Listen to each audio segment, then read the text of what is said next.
We're here with General Stanley McChrystal. General, welcome. Thanks, Greg. Tell us about the Franklin Project. About 18 months ago, I was at the Aspen Ideas Festival and I was doing a moderated conversation with Bob Schieffer.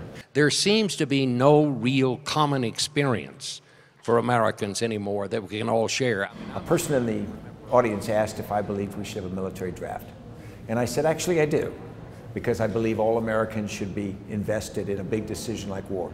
But I said, that's not the right question. The real question is, what do I think about service? And I believe all young Americans should have the opportunity to do national service. If every person that's aged 25 and older meets in a play and the first question is, hey, where'd you serve? What'd you do?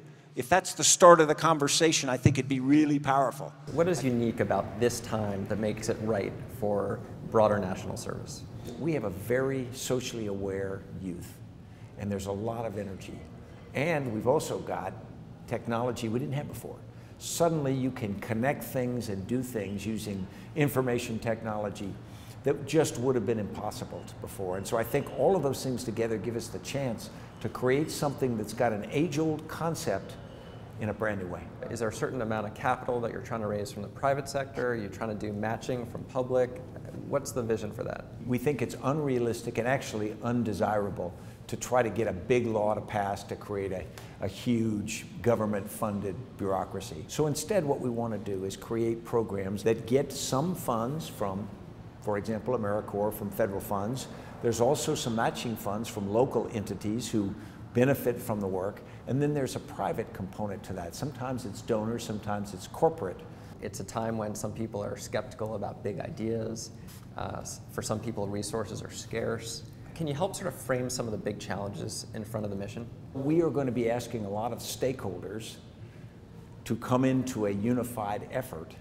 And everyone is a little nervous to do that. I mean, that's natural. We've had a study done, and the calculation is that for every dollar spent on investing in national service, there's a payoff of over $4. And to me, that's absolutely obvious. That makes great sense. Right. And if you think of the number of young people that are incarcerated, the number of kids in difficult situations, you're fixing problems, the payoff of which may come later. Right. But the payoff will be huge. Are there moments that particularly resonate for you as moments where, boy, that rings true, that demonstrates the need for what we're doing? This afternoon I was in Red Hook, and I was with the Green City Force. And as we were talking to a number of the public housing occupants who actually make up the young people in the Green City Force, they said some things that sounded just like a young service member in the military would have said.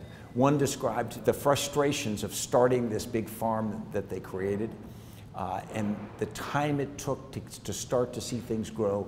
Then he said, but then we grew vegetables and we could eat them and we could taste the vegetables and we could taste our own labor. And you could see the pride in his eyes. And I looked at another young lady and I said, what are you growing here? And she said, we're growing change.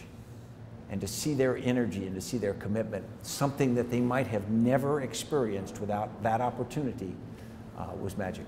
We've seen financial scandal years back, and we're now seeing some dysfunction in Washington, and that institution's at a low point in its public standing. Do you think that some of those institutions may look a little different, function a little differently, if people have had the common experience of service at an early age?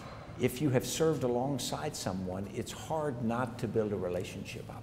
Right. And so suddenly they aren't them anymore. And because this polarization of our society is often truncates us geographically as well as socially, you don't know those people.